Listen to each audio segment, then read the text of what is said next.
The message arrived on a cold morning in Seoul. Kong Dun read it 3 times before setting down his coffee. The Galactic Empire had summoned humanity to appear before the High Council on Astora Prime. The message spoke of trade, discussions, and resource matters. Simple things. Routine things. But Doyen had been a diplomat for 20 years. He knew that simple messages often carried heavy weight. He stood by the window of his office and looked at the sky. Somewhere beyond those clouds, beyond the blue, lay a galaxy that had never truly welcomed humanity. 50 years ago, the Empire had found Earth. They came with their massive ships and their ancient knowledge. They called themselves the bringers of civilization. They offered humanity a place among the stars. What they did not mention was that the place would be at the very bottom. Humanity became a tributary species. The lowest rank. They were allowed to exist, allowed to trade, allowed to travel. But they were never treated as equals. The Empire had thousands of species under its rule. Some had been members for 10,000 years. Humans were newcomers. Infants barely worth noticing. Diane remembered his first visit to an alien world. He had been young then, full of hope. He had smiled at the alien delegates and offered his hand in greeting. They had looked at him the way a person might look at an insect that had crawled onto their dinner table. That memory still burned. He pressed a button on his desk. "Get me Director Lee Sumin. Tell her we need to talk." An hour later, Sumin sat across from him in his private meeting room. She was a small woman with sharp eyes and a mind that worked faster than any computer.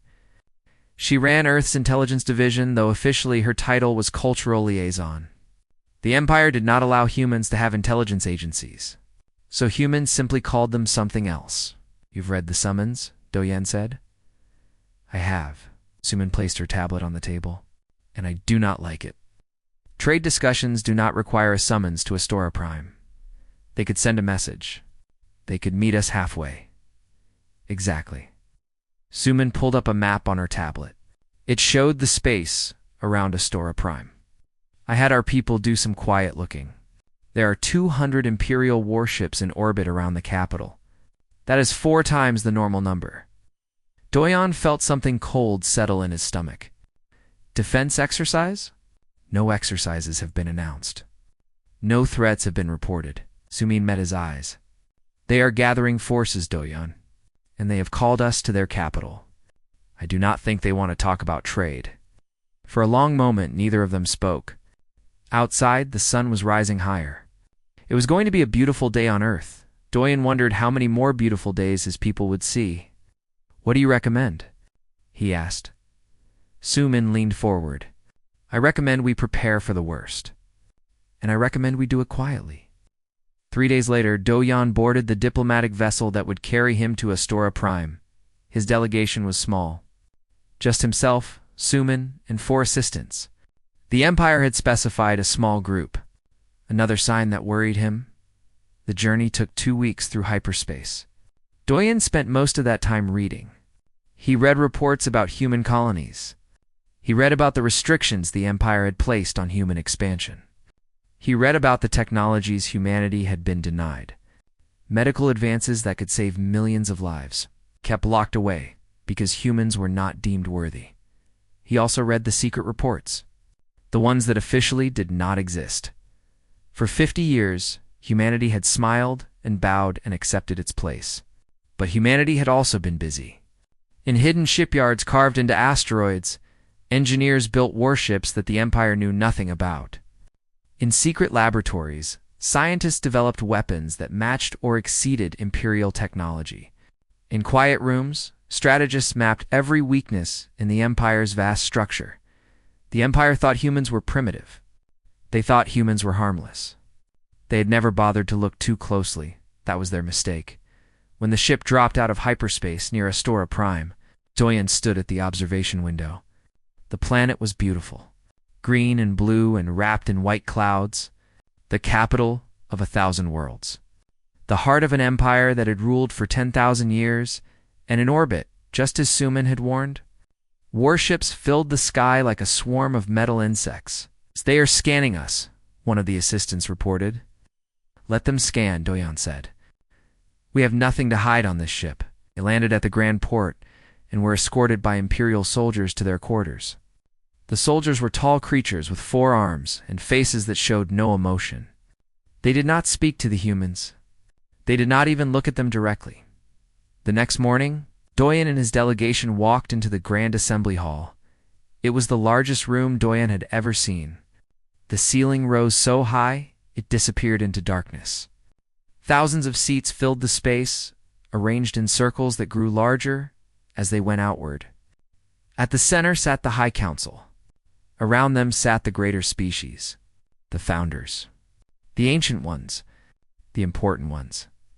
Humanity's seats were at the very back, the last row. The lowest position, Dojan walked to his seat without complaint. He had learned long ago that dignity came from within, not from where you sat. He settled into his chair and waited. Hours passed. Species after species came forward to present their matters. Trade agreements, border disputes, resource allocations. The Empire moved slowly, and it did not care that humans had traveled 2 weeks to sit and wait. Finally, when Doyan's legs had grown stiff and his patience had worn thin, a great horn sounded. The hall fell silent. Every eye turned to the central platform. High Overlord Veltron rose from his throne. He was ancient. His species had ruled the Empire for 3,000 years. His body was thin and gray, wrapped in robes that sparkled with lights from distant stars. His eyes were black and cold, like the space between galaxies. When he spoke, his voice filled the hall without effort. We now address a matter of great importance to the security of our empire. He paused, and in that pause, Doyan felt the weight of 1,000 stares fall upon him. We will discuss the matter of human containment. The words hit Doyan like a physical blow. Beside him, Suman went very still. Around the hall, aliens began to whisper. Some laughed. Some nodded in approval. None looked surprised. They had all known. Everyone had known, except the humans. Doyan kept his face calm. He showed nothing. But inside, a fire was beginning to burn. The trap had been set. And humanity had walked right into it. But the Empire did not know that humans had been expecting a trap all along. And they did not know what humanity had prepared in response. Dojan folded his hands in his lap and waited for what came. Next, Ambassador Korik stepped forward to address the assembly. He was a creature of scales and sharp teeth, with eyes that glowed yellow in the dim light of the hall. His species had served the Empire for 8,000 years. They were known for their cruelty and their ambition. They were also known for hating humans. Korik smiled as he activated the display screen that floated above the central platform. Images appeared. Human shipyards. Human factories. Human military bases. For 50 years, we have watched the humans, Korik began. His voice was smooth and cold. We have monitored their activities. We have tracked their growth. And what we have found is deeply troubling. He waved his hand, and the images changed. They showed ships. Human ships. More ships than the Empire had authorized. Humans have been building a fleet in secret. They have violated the terms of their membership. They have broken our laws. They have proven what many of us have suspected from the beginning. He turned to look directly at the human delegation. They are dangerous, whispers filled the hall. Doyen remained still. Beside him, Suman was typing something on a small device hidden in her sleeve. Her face showed nothing, but her fingers moved fast. Korik continued. The human species breeds at an alarming rate. Their population has doubled in 50 years. Their colonies spread like disease. Their ambition knows no limit. If we do not act now, they will become a threat to everything we have built. He paused for effect. The hall was silent now. Every alien was listening. I propose the Human Containment Act. First, we will limit human reproduction through mandatory population control. Second, we will dismantle all unauthorized human colonies. Third, we will place permanent military forces on Earth to ensure compliance. And fourth, we will restrict human travel to their own system only. Doyan felt his hands tighten into fists beneath the table. Population control. That was a polite way of saying forced sterilization. Dismantling colonies meant millions of people losing their homes. Permanent military occupation meant Earth would become a prison. Corax was not finished. He brought up more images. These showed human history, wars, explosions, death. Look at their past, he said, his voice dripping with disgust. They have spent their entire existence killing each other. They invented weapons before they invented medicine. They created bombs that could destroy their own planet. They are not civilized. They are barely evolved predators wearing clothes and pretending to be intelligent. Some aliens laughed. Others nodded in agreement. Doyan heard the sounds, but did not react. He had learned long ago that showing anger only gave your enemies what they wanted. Corax played a video. It showed a human war from centuries ago. Soldiers fighting in mud and blood, cities burning, children crying. This is what humans are, Corax declared. This is their true nature. Violence, destruction, chaos. We cannot allow such a species to grow unchecked. For the safety of the galaxy, we must contain them now, before it is too late. He stepped back, his presentation complete. Hi, Overlord, Veltron nodded slowly. The proposal has been made, Veltron said. Does any species wish to speak in opposition? Silence. Not a single hand was raised. Not a single voice spoke. The hall held thousands of representatives from hundreds of species, and not one of them would defend humanity. Doyan had expected this. He had known they were alone, but being alone did not mean being helpless. Suman leaned close to him. Her lips barely moved as she whispered, "The signal is ready. Say the word." Doyan gave a tiny nod. "Send it." Suman pressed a hidden button. Somewhere in the ship that had brought them here, a quantum transmitter activated. It sent a single burst of encrypted data through channels the Empire did not know existed. The message traveled faster than light. Jumping through relay stations, hidden in asteroids and moons across the galaxy, the message contained one word: sunrise, across human space. Admiral Yoon Hana, aboard the hidden flagship that the Empire had never found, read the message and smiled grimly. She turned to Captain Park Jinwoo. "Begin the operation," she said. Jinwoo nodded and spoke into the command channel. "All units, this is Fleet Command. Operation Sunrise is active. Execute primary objectives. I repeat, execute primary objectives." Ships that had been hiding for years emerged from their concealment. Fleets moved through hyperspace corridors that human engineers had mapped in secret. Soldiers who had trained for decades prepared for action. The Empire had no idea what was coming. Back in the Grand Assembly Hall, Veltron turned his cold eyes toward the human delegation. The human representative may now respond to the proposal. You may offer your acceptance or make a final statement before the vote. Owayan rose slowly from his seat. Every eye in the hall watched him. He could feel their contempt, their amusement, their certainty that he would beg. He walked forward, past rows of aliens who looked at him like he was nothing. He climbed the steps to the speaking platform and stood where Corax had stood. The display screen floated behind him, still showing images of human violence. He looked at those images for a moment. Then he looked at the assembly. "Ambassador Corax has shown you our wars," Doyan said. His voice was calm and steady. "He has shown you our violence. He has called us predators and primitives. He believes this proves we are dangerous." He paused, letting the silence stretch. He is right. We are dangerous." A murmur ran through the hall. This was not what they had expected. Humans were supposed to apologize, to beg, to submit, but Ambassador Corax made one mistake, Doyan continued. He showed you how our wars began. He showed you the fighting and the death and the destruction. His eyes found Corax in the crowd. He did not show you how they ended. Corax shifted uncomfortably, but said nothing. Our wars ended, Doyan said, because we won them. Every single time someone tried to destroy us, we survived. Every single time someone thought we were beaten, we came back. Ice ages could not kill us. Plagues could not kill us.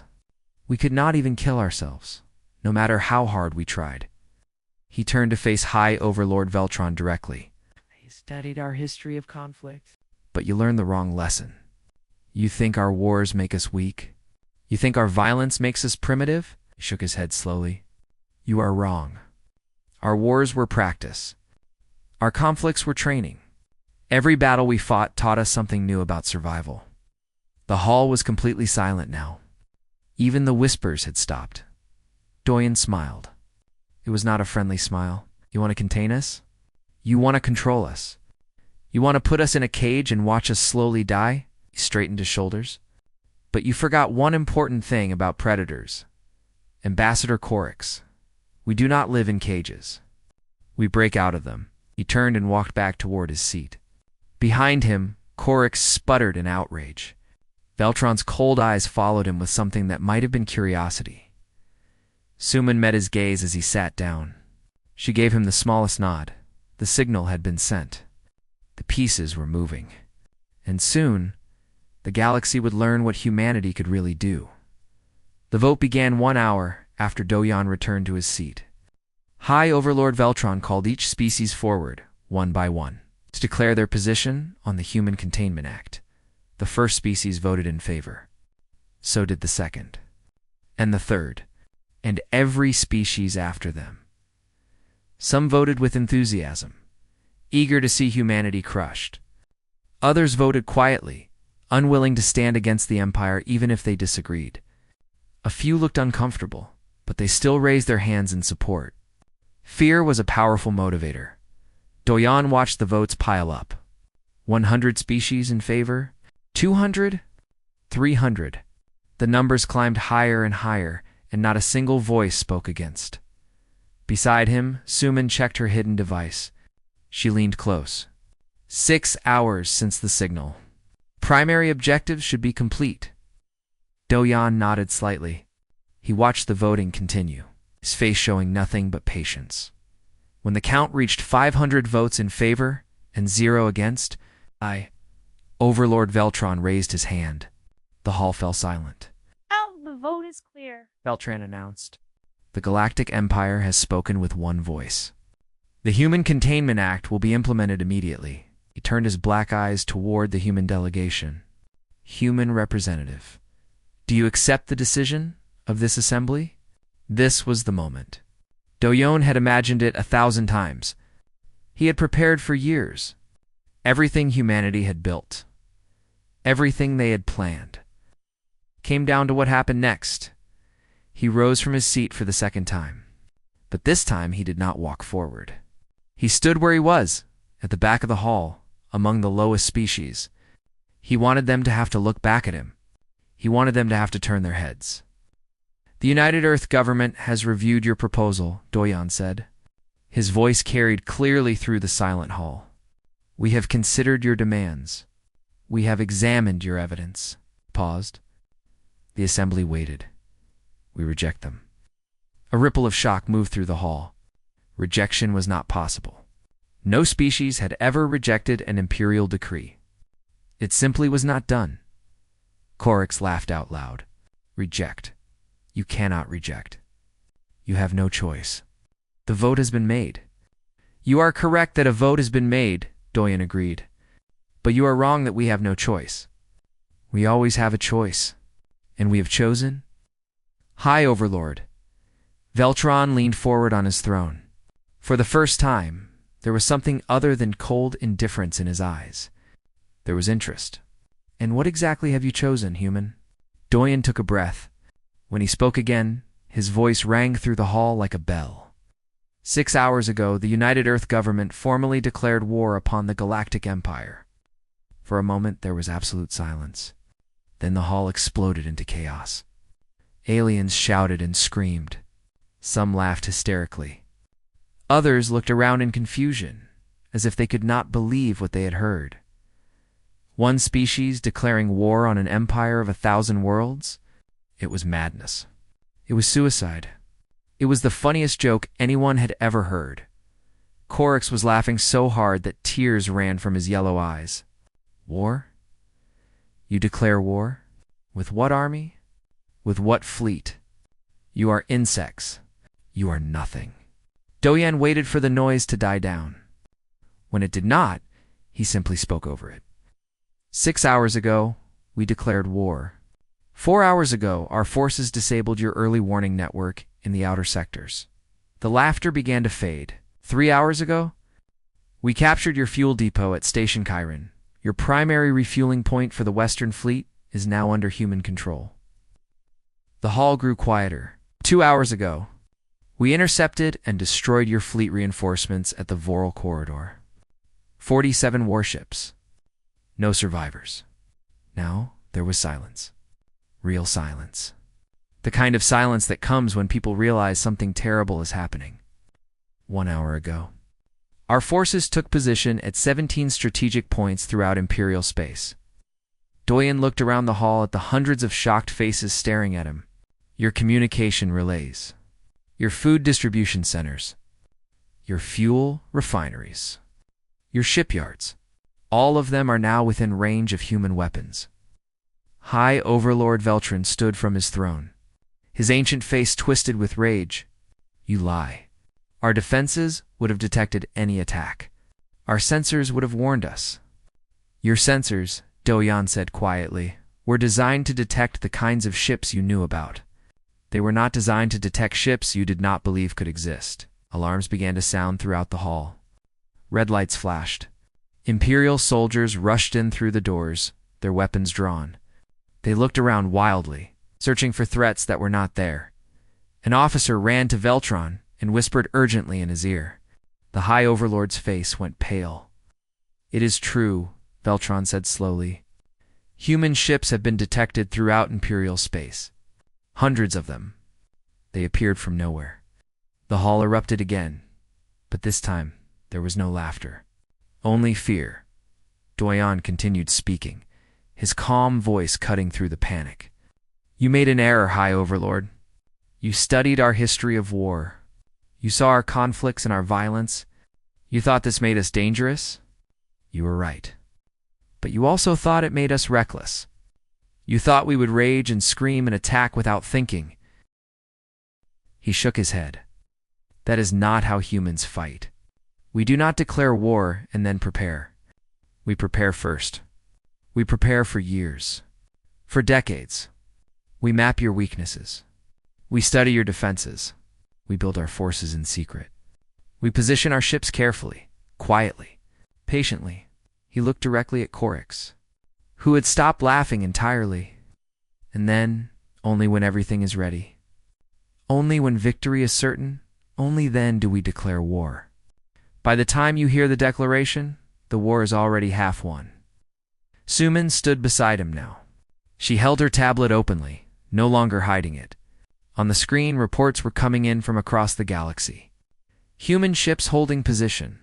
Imperial forces in chaos. Strategic targets secured. They called us predators, Doyan said. You were right, but you forgot what makes predators dangerous. We do not chase our prey. We wait, we watch, we prepare. And when we strike to win. The lights in the hall flickered. Emergency broadcasts began playing on every screen, showing human ships at locations throughout Imperial space. The ships were not attacking. They were simply waiting, holding position, demonstrating that they could strike at any moment, at any target, anywhere in the galaxy. An alien diplomat near the front of the hall, a scholar named Mivon, watched the broadcasts with wide eyes. She had spent her life studying other species. She had written books about their histories and their behaviors. She had thought she understood humans. Now she realized she had understood nothing.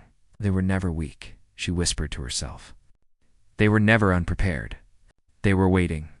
All this time, they were waiting for us to make the first move. Doyan heard her words. He turned to look at her and gave a small nod of acknowledgement. We gave you 50 years to treat us as equals, he said to the assembly. You chose instead to plan our destruction. Now you will learn what happens when you corner a predator. He turned and walked toward the exit. Suman followed him. The Imperial soldiers stepped aside, too shocked to stop them. As he reached the door, Doyan paused and looked back one final time. The next move is yours, High Overlord. Choose wisely, because we are done waiting." Then he was gone, and the Galactic Empire was left to face the consequences of its arrogance. Aboard the flagship Horizon's Edge, Admiral Yoon Hannah stood at the center of the command bridge. Screens surrounded her on all sides, each one showing a different part of the operation. Ship positions, enemy movements, communication intercepts. The entire galaxy was spread before her like a game board.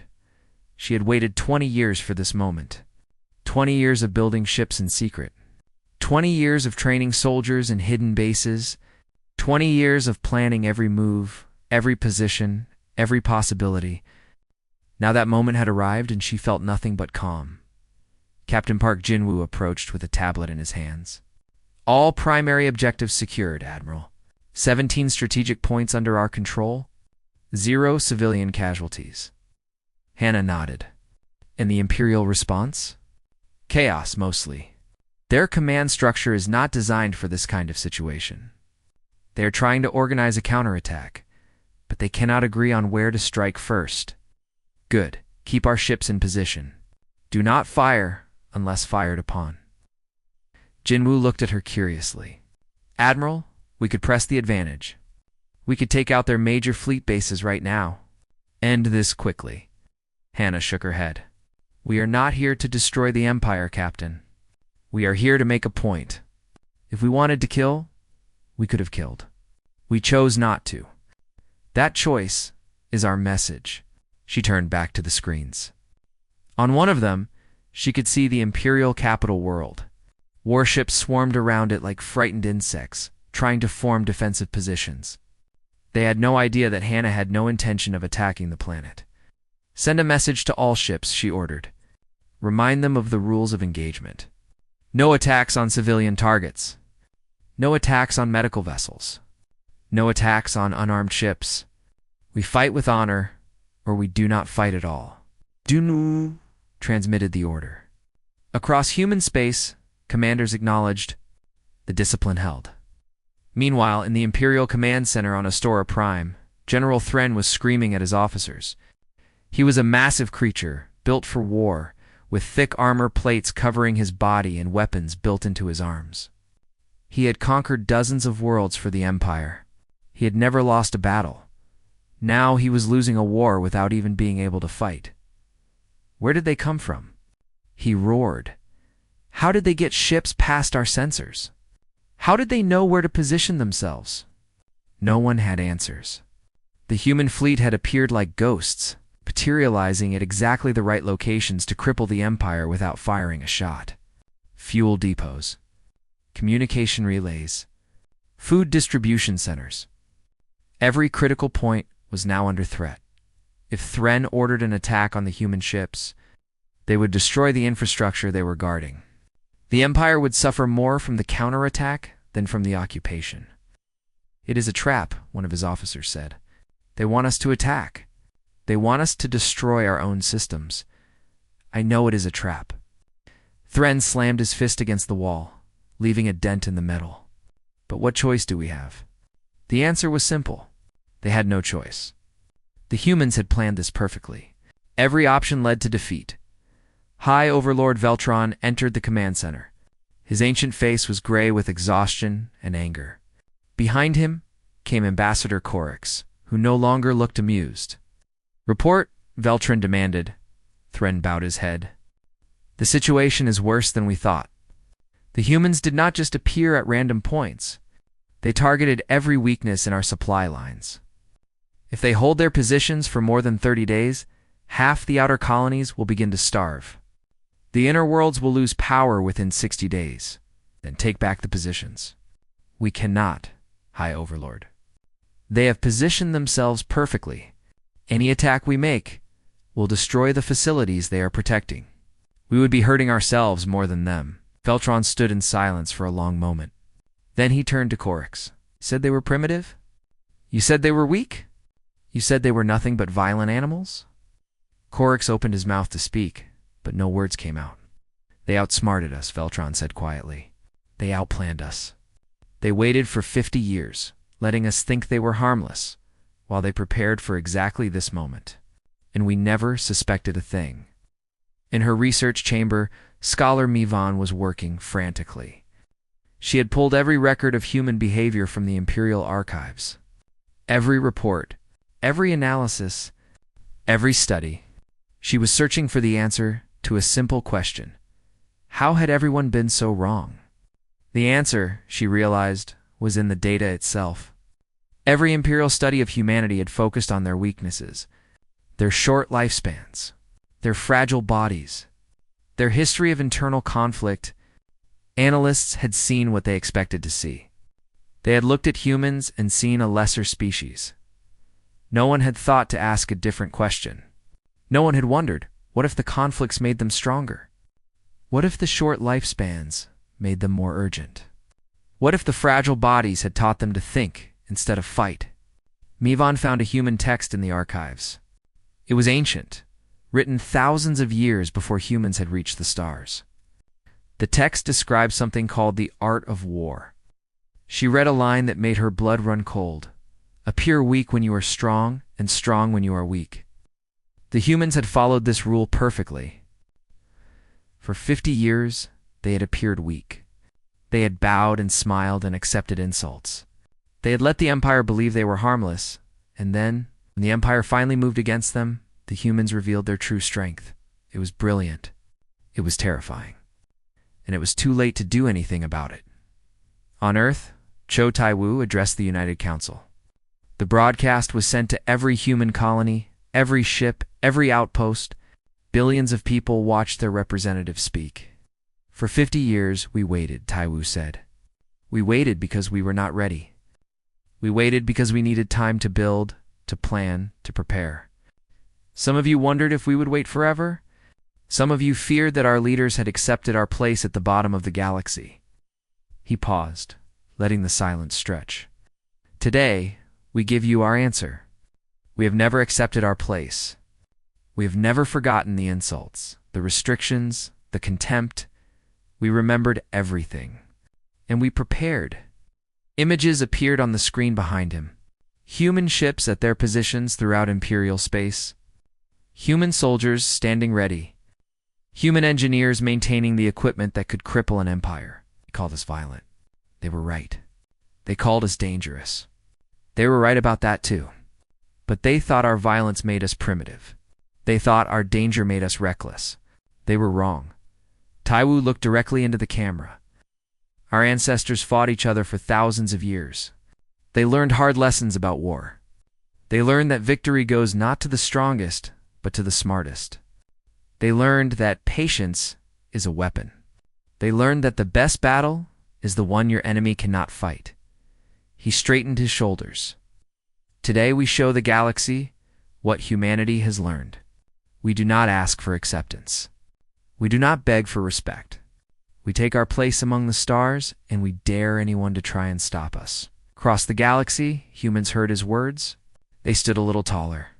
They held their heads a little higher. For the first time in 50 years, they felt like they were not alone. And in the command centers of the Empire, generals and admirals stared at their screens and realized that they had awakened.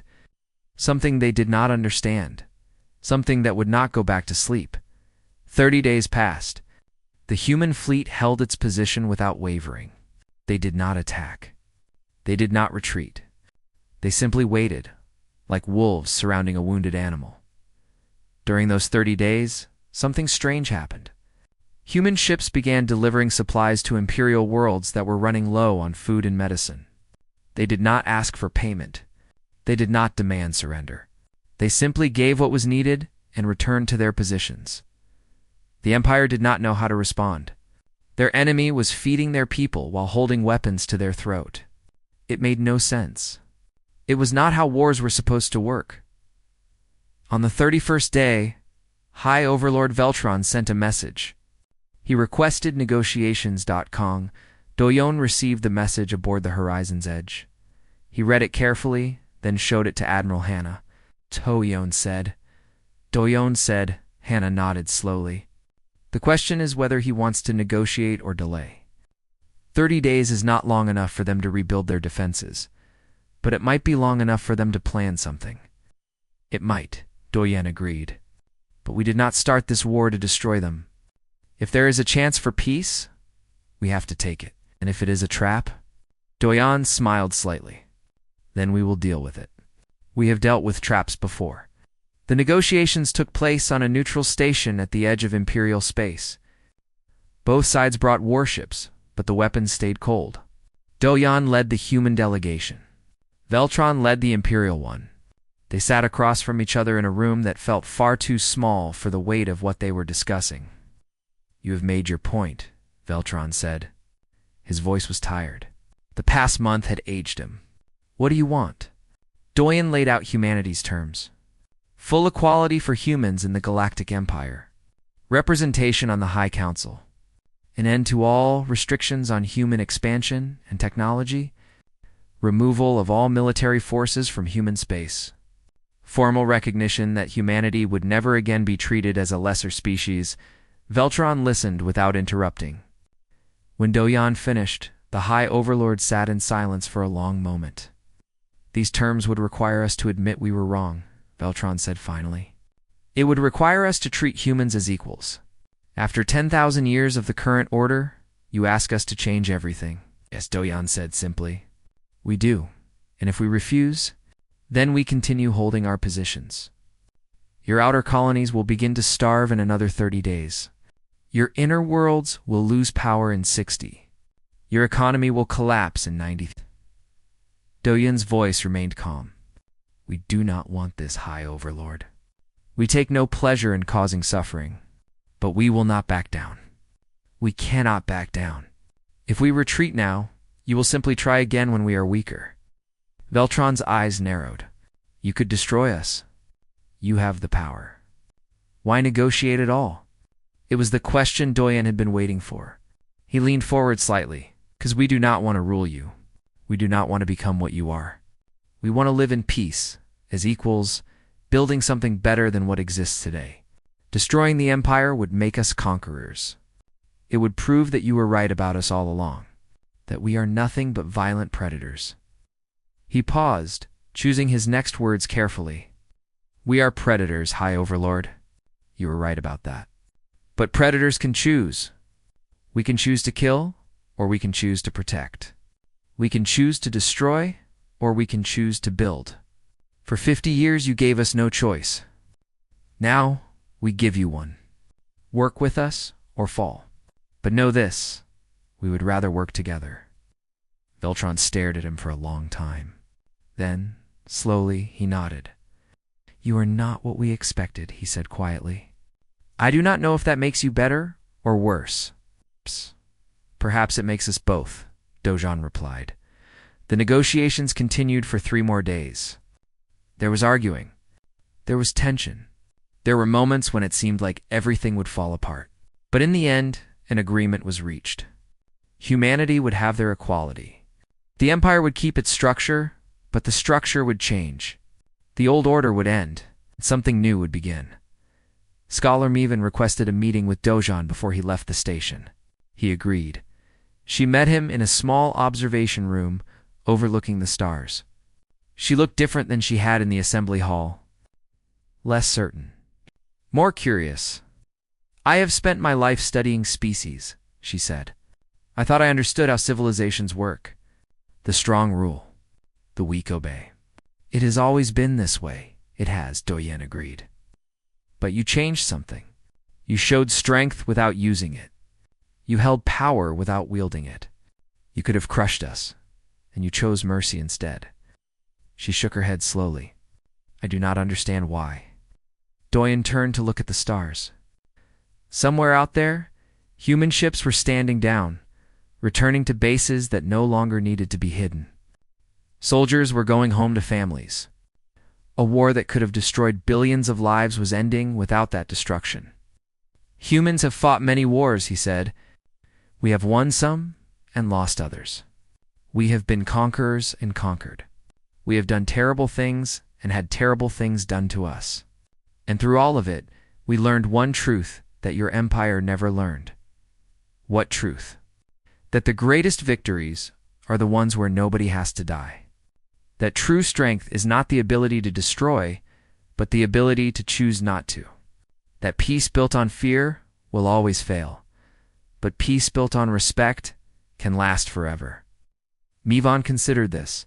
You believe respect can be won through force? No. We believe respect can be won through restraint. Anyone can kill. Anyone can destroy. It takes something more to hold power and not use it. That is what we showed the galaxy. Not that we could burn it down, but that we chose not to. He turned back to face her. Your empire has ruled through fear for 10,000 years. We offer a different way. Not better because we say so, but better because it works. Fear makes enemies. Respect makes allies. We would rather have allies. Yvonne was silent for a moment. Then she smiled, just slightly. I think I will write a new book, she said. About humanity. About what you have shown us. What will you call it? The Human Doctrine.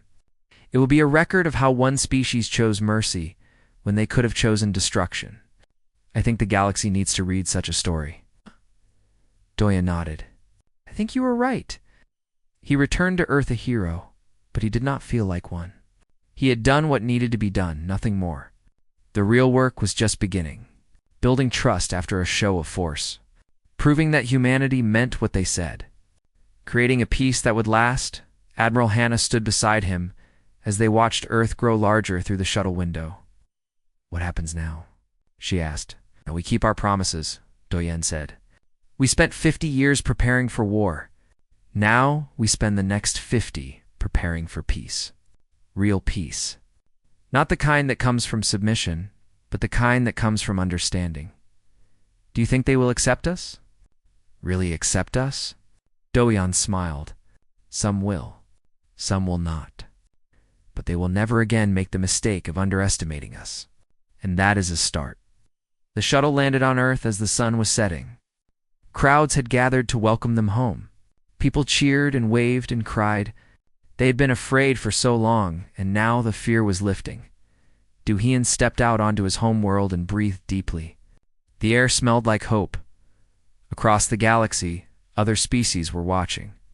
Species that had been oppressed for millennia. Species that had never dared to dream of freedom. They had seen what humanity had done. They had seen that the mighty could be challenged, that the powerful could be made to listen, and in quiet rooms and hidden places. They began to whisper a phrase that spread from world to world, carried by hope and possibility. The humans showed us the way.